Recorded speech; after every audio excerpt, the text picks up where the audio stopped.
Hi everyone, welcome to H&R Reptiles. My name is Ashton Riley and welcome to today's video. Today's video we're going to be talking about reptile bites.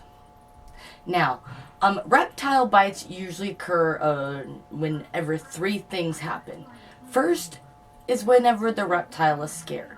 So if a lot of noise is made and you put your hand over your lizard instead of going underneath like you're supposed to, the chances are your lizard is going to get scared because they don't like hands approaching over the top of them and they're going to bite you. Which, that's just a quick bite. They don't really hurt very bad. They kind of feel like chip clips. I actually got bit by Zeke last night because I had scared him on accident and I was trying to move him towards his food and he had bit me.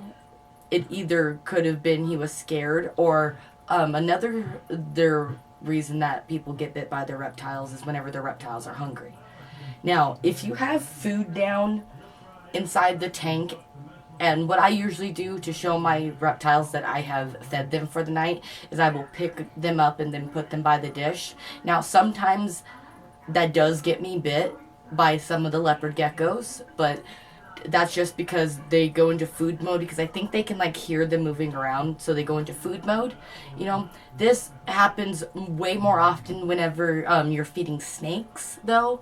If your snake is hungry, be very careful not to put your hands by it because food motivated bites, especially from snakes, hurt really, really, really, really bad because instead of just releasing, they seem to wrap around your arm. Now, okay, if you are bit by your pet snake and it wraps around your arm and has you, don't freak out. Don't pull your hand back. I know, it's really hard to say that because the automatic response for anybody is when they get bit to pull their hand back. But whenever you pull your hand back, you can break their teeth. Now, if the snake is not venomous, and I really hope that you guys aren't handling venomous snakes all willy-nilly, because if you are, you probably are going to end up getting bit and having to go to the hospital for some anti-venom. But if the snake is not venomous, it's pretty easy to get them off after a food motivated bite. There are two things that I do. The first thing is I'll just sit there, and then after he realizes he can't eat me, he'll generally let go. But if you guys don't really like the feel, if you guys don't, if it hurts too bad, pretty much, because, that's generally what happens is, very simple, go just sprinkle a little bit of water on them. The water makes it so they're like, hey, and then they'll let go, and then you'll be able to get them off then. Never, ever, ever try to, pry your snake off, because it can break their teeth. Don't be rough with them. It can break their teeth and that can result in them not eating, which is really bad. Granted, snakes can go a long period of time without eating. I'm pretty sure that there was another YouTuber who was talking about how his snake didn't eat for a year and a half, which is insane. But just make sure you don't break off their teeth, because if they don't eat, they can't grow, and that's bad. And there's not a lot of vets who will see snakes or reptiles. If you're bitten by a lizard for a food motivated bite, most of the lizards don't really have teeth, so it's not going to hurt very bad. But if you guys get bit from a tokay gecko, those things have teeth and they've been known to draw blood. So, just be careful, especially with food motivated bites. It's very easy to avoid food motivated bites, just like it's very easy to avoid scared motivated bites. One of the hardest bites there is to avoid, because if your reptile is like this, it's going to be hard. The last one that you have to watch out for is just a grumpy reptile. A grumpy reptile sometimes will bite out of nowhere, and it's kind of unpredictable. Like Rango, my veiled chameleon, he will bite me out of nowhere, me trying to spray his tank, then all of a sudden he's right there biting me. And, you can't really predict the anger motivated bites. With some lizards, they do hiss. And I know that sounds crazy, but they do hiss, and snakes like will do like a huffing thing. Especially ball pythons will do like a huffing thing whenever they're upset. So like if you guys hear that, just leave the lizards or snakes alone, because reptile bites and snake bites hurt, and you're going to have to deal with it in some point in your like keeping reptiles. Like if you keep reptiles, you're gonna get bit one day or another. I actually get bit quite often because I'm stupid, I guess.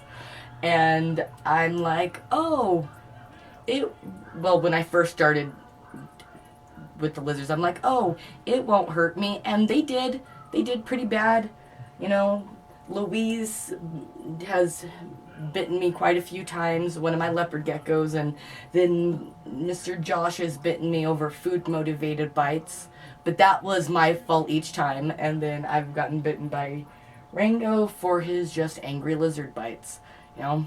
And if you are bitten to the point where your lizard draws blood, you know, don't be scared of your lizard.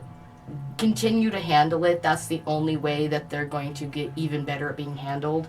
You know, I get bitten by Josh, but I will still handle him because I know that whenever he is the full 3 to 4 feet like he could get as a male ball python, that I'm going to want to hold him without having to worry about him biting me. See, right now he's still a baby, so it's not so much... It doesn't hurt as bad as the baby ball python bites you, opposed to like a full-grown ball python. Like, if Alicia's snake, Bloody Baron, bit me, I'd probably cry and like be scared of snakes.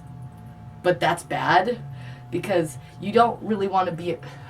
Let me rephrase that. I wouldn't necessarily be afraid of snakes. I'd be a little bit more weary of the snakes. But see, that's why you handle your animals, especially whenever you first get them, whenever they're babies.